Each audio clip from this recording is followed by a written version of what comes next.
Llegamos a la tercera parte de esta lección, que tiene que ver con los linderos de la iglesia. Ya en las clases anteriores hemos hablado en particular. Recordemos que el Señor Jesús hizo la promesa en Mateo 16 de que Él iba a edificar su iglesia. En el verso 18 declaró: y yo también te digo, hablando con Pedro, y yo también te digo que tú eres Pedro, y sobre esta roca edificaré mi iglesia. Habló de su iglesia. Le pertenece a Él. Él es la cabeza de esa iglesia.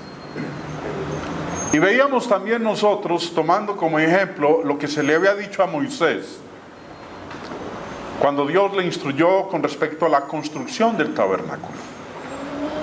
En Hebreos 8:5, el escritor recuerda esas palabras que se le dijo a Moisés, como se le advirtió a Moisés cuando iba a erigir el tabernáculo, diciéndole: mira, haz todas las cosas conforme al modelo que se te ha mostrado en el monte.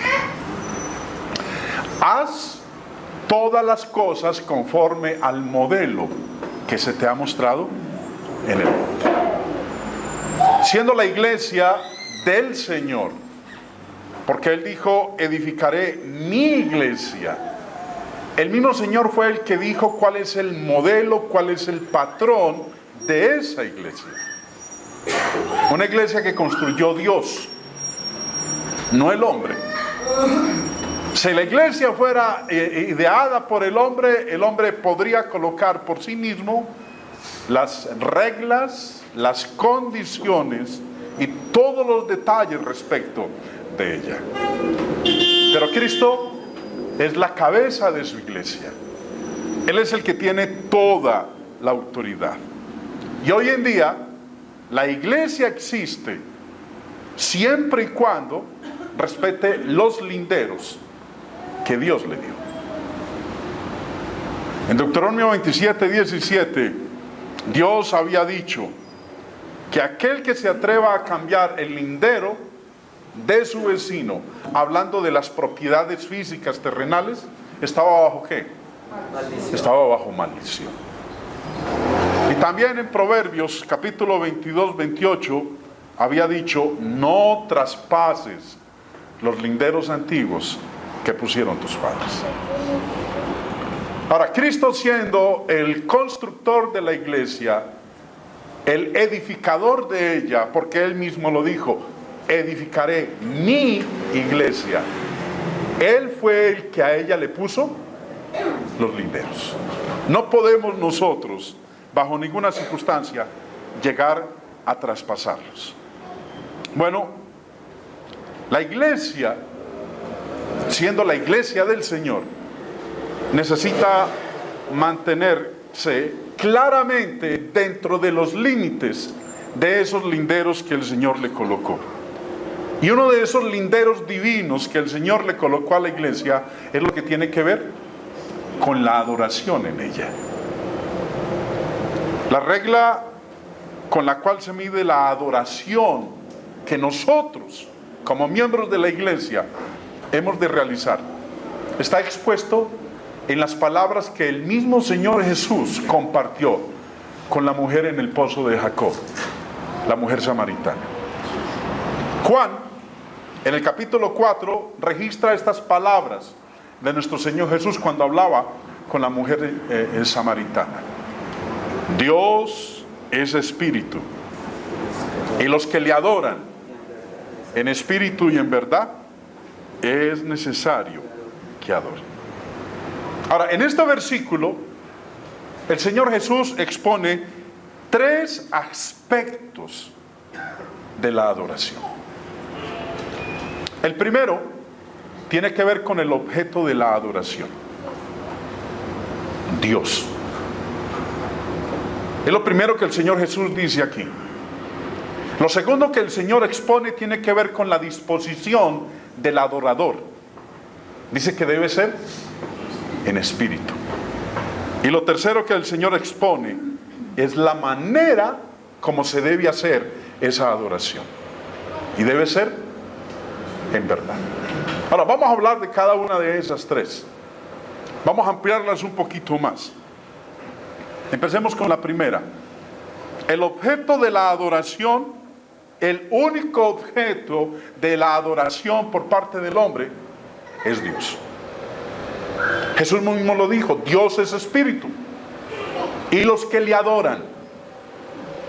No podemos adorar a nadie más, sino solo a Él. Jesús, cuando fue tentado por el diablo, después de que fue bautizado, después de haber ayunado durante 40 días, una de las palabras que Él le dijo al diablo en una de las tentaciones está en Mateo capítulo 4, versículo 10. Y le dijo, vete, Satanás, porque escrito está, al Señor tu Dios adorarás y a Él solo servirás. Solo Dios, nadie más.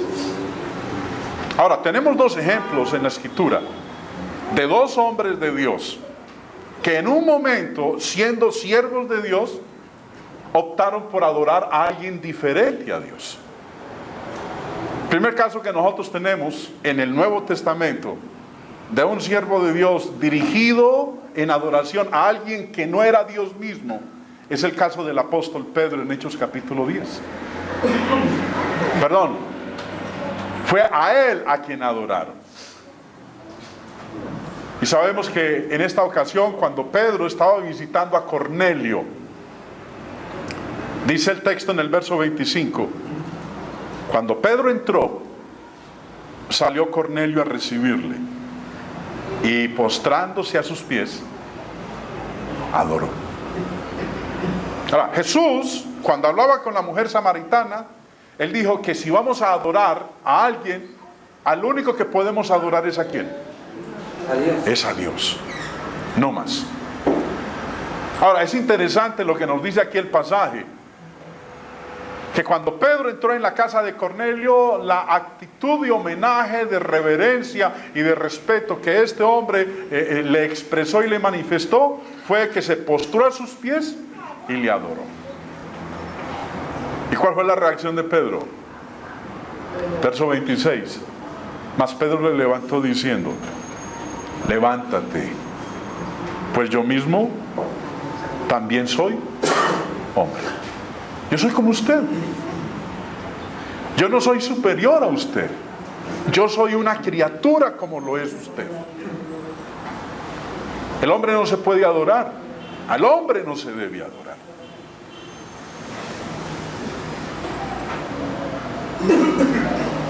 ¿Quiénes en el rango de superioridad siguen después de los hombres? Los ángeles. La Biblia dice que Dios nos hizo a nosotros un poco menor que los ángeles. Entonces los ángeles están en un rango más arriba que nosotros. Y Apocalipsis 22 nos habla de la ocasión cuando el apóstol Juan hizo lo siguiente, verso 8. Yo, Juan, soy el que oyó y vio estas cosas. Y después que las hube oído y visto, me postré para adorar a los pies del ángel que me mostraba estas cosas. Me postré a los pies del ángel. Me postré para adorar a los pies del ángel. ¿Qué hizo el ángel?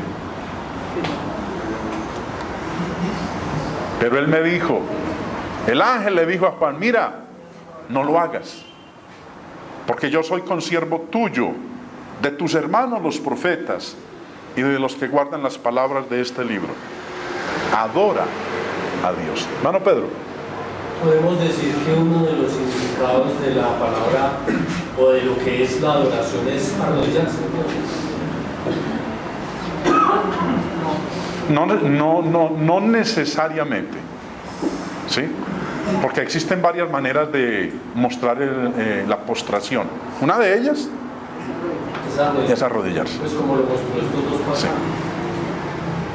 Sí. Pero no es necesario. En ambos pasajes dice que se postraron y adoraron. O sea que son dos verbos diferente. Uno es postrarse y el otro es adorar. Dice, primero se postraron y después adoraron. Ahora, la postración es para mostrar la reverencia, el respeto hacia esa persona. ¿Sí? Por ejemplo, los orientales no le dan a uno la mano, pero sí que hacen una Genuflexión. ¿una qué? Genuflexión. Genuflexión. Bueno, una palabra nueva para mi diccionario. Genuflexión. Bueno, entonces, en la conversación que el Señor Jesús tuvo con la mujer samaritana, le dijo que es a Dios a quien nosotros debemos adorar. Dios es espíritu, y los que le adoran, solo a Él, no a nadie más. Ahora, segundo, en esa conversación con la mujer samaritana, el Señor habló acerca de la disposición, la actitud que debe tener aquel que va a adorar a Dios.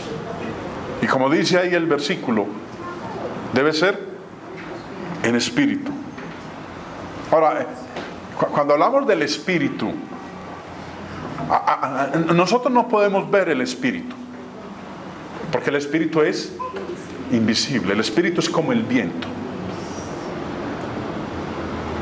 Se puede sentir, mas no se puede ver. Nosotros no vemos el viento, pero lo palpamos cuando hay una brisa y nos mueve la cabellera o nos refresca, etc. El espíritu del hombre es esa parte invisible de uno, que percibe, que refleja, que siente, que desea. Y tiene que ser algo que esté presente en la adoración. Si no hay espíritu en la adoración, esa adoración no sirve. Porque cuando hablamos del espíritu estamos hablando de el anhelo, el deseo, ¿sí? Y es algo interior. La verdadera adoración no consiste solo en la forma o en el ritual. Dios espera que la adoración que nosotros le ofrezcamos a Él sea algo que provenga de lo más íntimo, de lo más de adentro. Ahora, la misma naturaleza de Dios, y como dice ahí en Juan 4:24, que nos dice cuál es la naturaleza de Dios. ¿Dios es qué? Dios es espíritu. Esa misma naturaleza de Dios demanda que la adoración verdadera se centre en el espíritu, no tanto en la forma, no tanto en el ritual. Yo puedo estar aquí o estamos aquí reunidos en esta noche. Vemos la parte física, nuestros cuerpos están aquí en esta noche. Pero además de eso, Dios espera que no solamente esté presente el cuerpo, sino que también esté presente el espíritu. Mi mente que esté aquí presente. Que no esté yo divagando o esté pensando en otras cosas, o que me haya ya ido a dar una vuelta y luego regreso dentro de un rato. Porque entonces yo no estoy aquí adorando a Dios ¿cómo? En espíritu. Simplemente está un ente, un ser físico ahí sentado en esas bancas. No somos ajenos a que a veces nuestra adoración carezca de ¿qué? Del espíritu. Hay muchas causas que a veces nos llevan a nosotros a no tener presente el espíritu en la adoración a Dios. Dejar el espíritu por fuera de la adoración. Cuando yo permito que el espíritu no esté presente en la adoración, entonces lo que estoy haciendo es simplemente un ritualismo, un formalismo en la adoración. Y cuando el espíritu no está presente en la adoración, esa adoración no tiene ningún valor. Lo tercero que el Señor habló con la mujer Fue en cuanto a la manera. La adoración es un acto de homenaje, es un acto de reverencia. Ahora, acabamos de ver nosotros en la segunda parte de este versículo que el Señor hablaba del Espíritu, que la verdadera adoración debe ser algo que venga de adentro, del corazón, y que esté dirigida a Dios. Pero ¿qué acerca de la manera? ¿Será importante o no será importante? Claro que es importante, porque el mismo Señor Jesús lo dijo. Ahora, ¿qué actos deben estar incluidos en la adoración que nosotros le dirigimos a Dios? O Dios nos ha dejado a nosotros con la libertad de escoger los actos con los cuales vamos a adorarlo. O Dios ha estipulado cuáles son los actos que nosotros debemos ejecutar cuando le vayamos a adorar. Bueno, acabamos de leer, me devuelvo un momentico en la diapositiva. Acabamos de leer que el Señor dijo que la adoración no solamente debe ser en espíritu, sino que debe ser en verdad. Ahora, cuando hablamos en verdad, Él mismo nos dijo ¿dónde está esa verdad? La verdad no está en el corazón de cada uno de nosotros. La verdad no la determina cada uno de nosotros. En Juan 17, verso 17, el Señor dijo: santifícalos en tu verdad. Tu palabra es verdad. Ahora, si a Dios hay que adorarlo en verdad, y es su palabra la que es la verdad, entonces es en su palabra en donde nosotros encontramos cuáles son los actos que nosotros debemos ejecutar para adorar a Dios.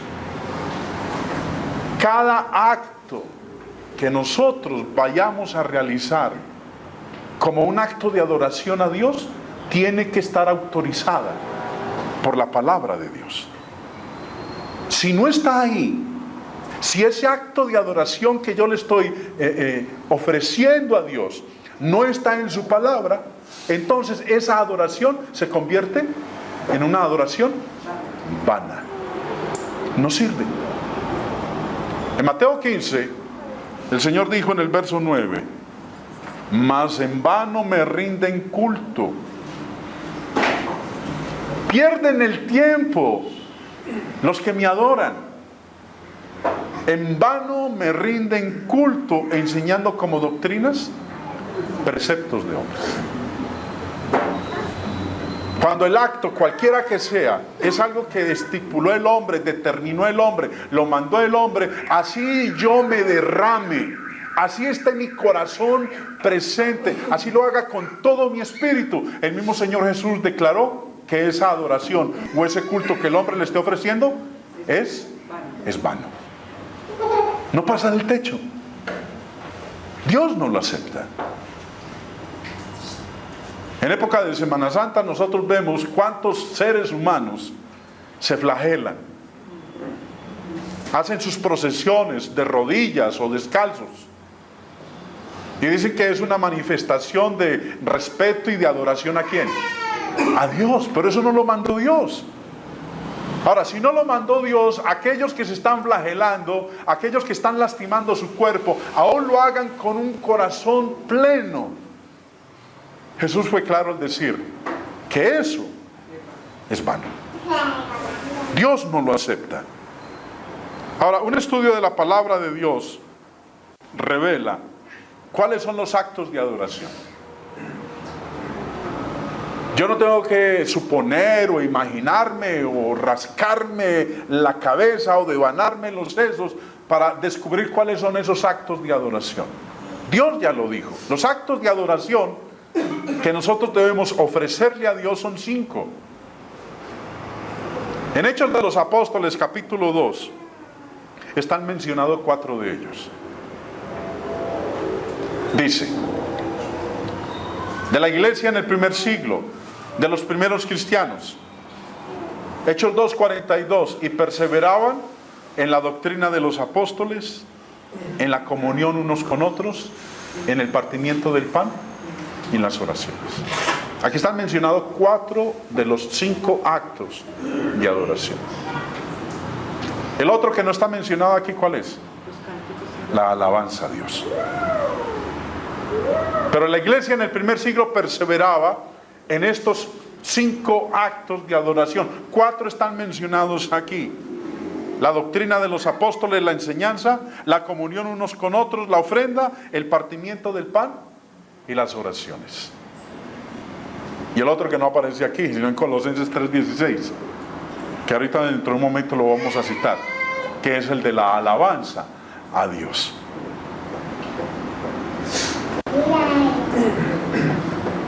La cena del Señor, cuando nosotros la celebramos como un memorial de Cristo. ¿Un memorial de qué? De la muerte y crucifixión de nuestro Señor Jesucristo. Un memorial que recuerda que Cristo murió en la cruz por los pecados de todo el mundo. Y Hechos 20 nos dice cuándo es que nosotros debemos realizar ese acto de adoración a Dios. Verso 7 dice: el primer día de la semana, reunidos los discípulos para partir el pan. Pablo les enseñaba habiendo de salir al día siguiente y alargó el discurso hasta la medianoche. El Señor colocó un lindero en este acto de adoración. Y el lindero que le colocó es que la celebración de este acto está limitado ¿a qué día? Al primer día de la semana. Ahora, el Señor fue claro: no traspasar los linderos. El que se atreva a hacerlo, ¿está bajo qué? Está bajo maldición. Pero el hombre desde hace mucho tiempo, este lindero que el Señor le colocó, lo traspasó. Unos de una manera y otros de otra. Por ejemplo, algunos no respetan el lindero de que debe ser el primer día de la semana. Entonces se les ha ocurrido celebrar la cena del Señor una vez al mes, o cada 3 meses, o una vez al año, o un jueves en el año, o todos los días.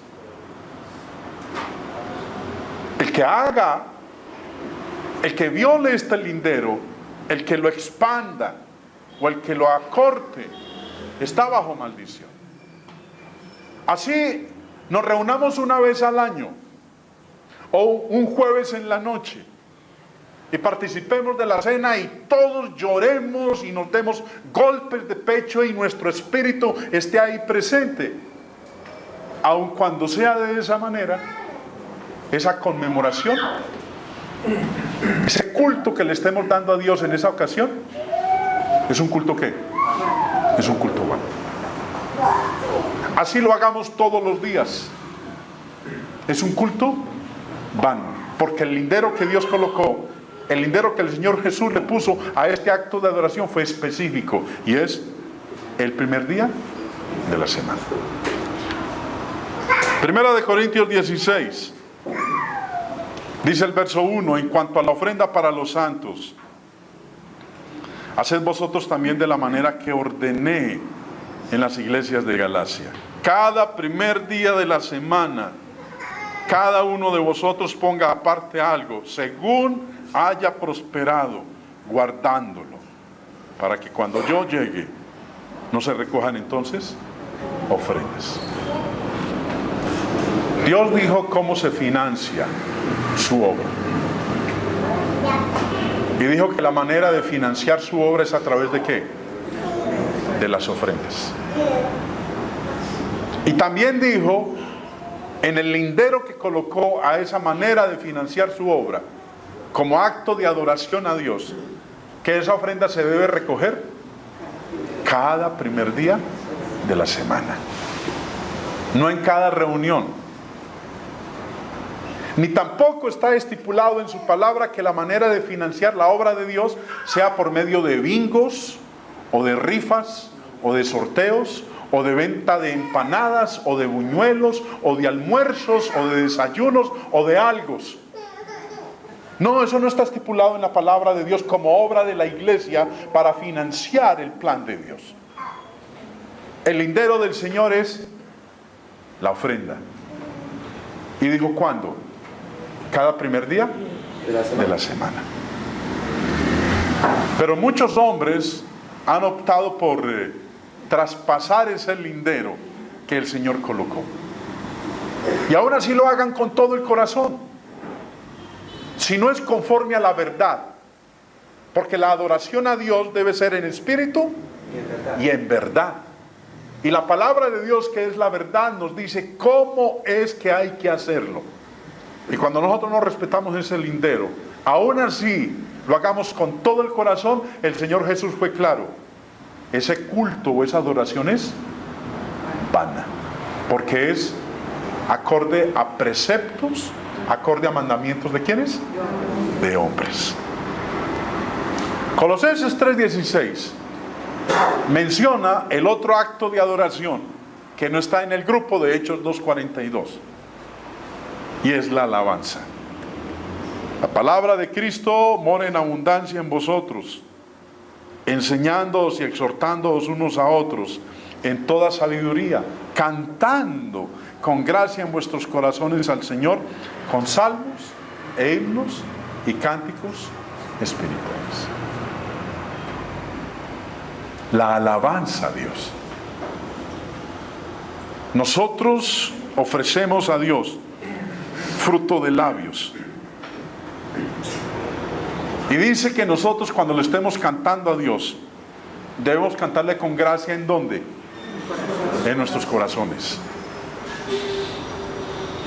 Y en estos cánticos hay un propósito, y es el de que nosotros nos enseñemos y nos exhortemos los unos a los otros. El mundo de hoy ha infringido este lindero,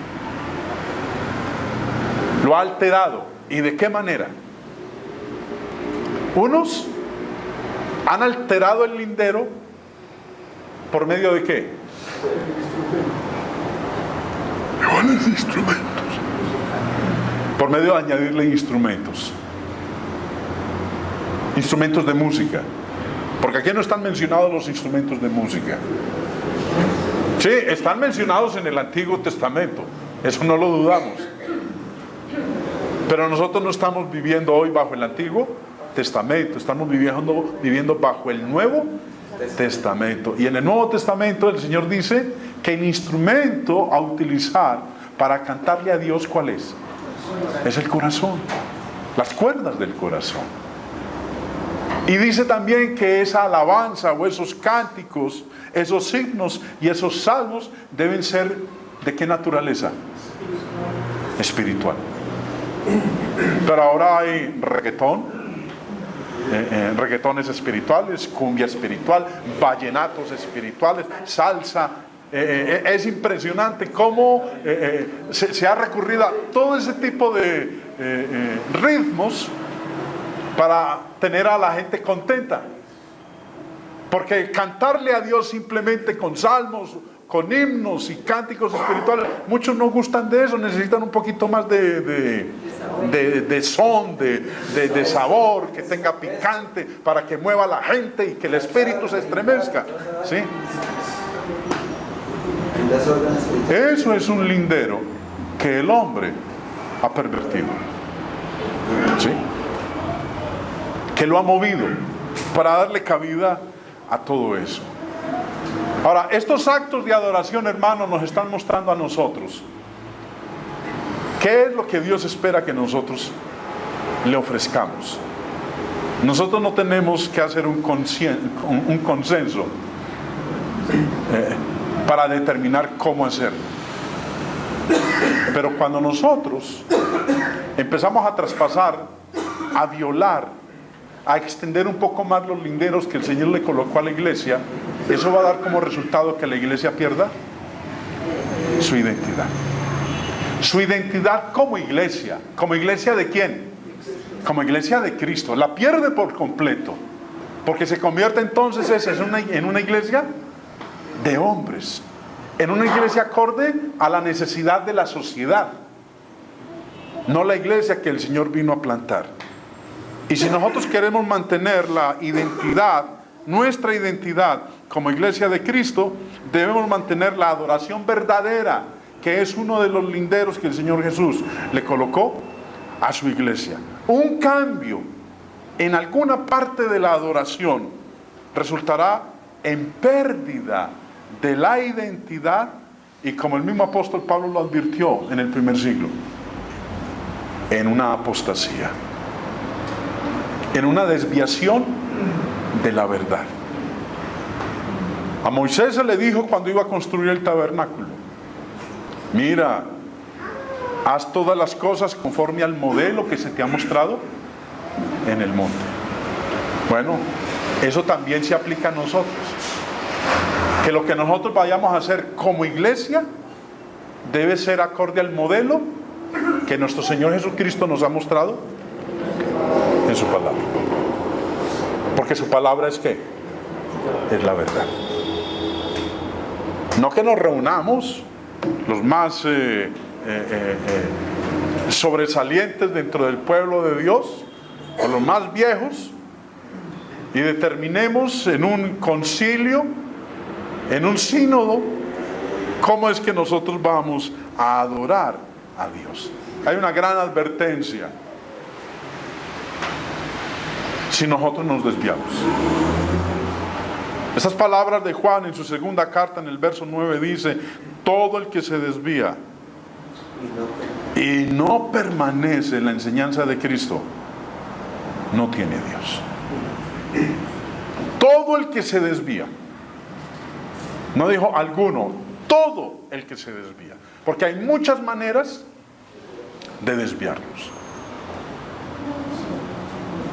A muchos puede, y sobre todo aquellos que vienen por vez primera de otros grupos religiosos y nos acompañan en una reunión, una de las cosas que más les impacta a ellos por vez primera es que no hay la algarabía, no hay el bullicio, no hay el palmoteo ni los brincos en nuestra adoración. Y como no lo hay, entonces consideran que nuestra manera de adorar a Dios, el culto de nosotros que le damos a Dios, es un culto muerto, es un culto frío, porque no lo hacemos como ellos están acostumbrados a realizar. Ahora, el culto a Dios no es un culto para agradar a los demás. El culto a Dios es un culto para agradar es a Dios, porque Jesús dijo: Dios es espíritu, y los que ¿qué? Y los que le adoran. No venimos a adorarnos a nosotros. Nos reunimos como pueblo de Dios es a adorarlo a Él, y espera a Él que cuando lo adoremos lo hagamos en espíritu y lo hagamos en verdad. No venimos aquí a ver si a usted le gusta, a ver si a usted le agrada, a ver si usted está de acuerdo. No, venimos a adorar a Dios. Ahora, que debemos dar lo mejor al maestro es incuestionable, pero nosotros, hermanos, no estamos para tratar de hacer que nuestra adoración sea atractiva para el mundo, porque cuando lo lleguemos a hacer de esa manera, nos hemos desviado, nos hemos extraviado. Y yo creo que hoy, en el mundo de hoy, esa es una de las amenazas más grandes que tenemos en la ejecución de la adoración verdadera. Ahora, no tiene que ser así, y no va a ser así mientras nosotros permanezcamos dentro de los linderos que el Señor Jesús colocó para su iglesia. Por eso,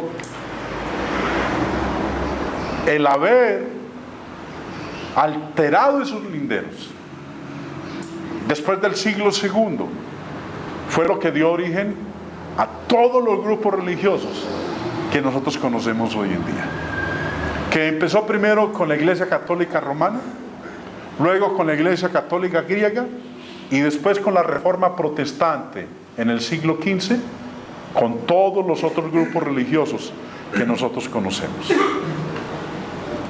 Cuando el hombre optó por alterar esos linderos, se generó todo el sectarismo y todo el denominacionalismo que el mundo ha experimentado desde entonces. Y eso ha llevado a que la gente no respete los linderos que Dios colocó. Jesús dijo: Dios es espíritu, y los que le adoran en espíritu y en verdad, es necesario que lo adoren. No dijo es opcional. No soy yo el que determino cómo adorar a Dios. No, Jesús mismo ya lo dijo. Es necesario adorar a Dios. Si yo quiero ser un verdadero adorador, es necesario que yo adore a Dios en espíritu y en verdad. De otra manera, si no lo hago, Jesús mismo fue claro: en vano me adoran, en vano me rinden culto.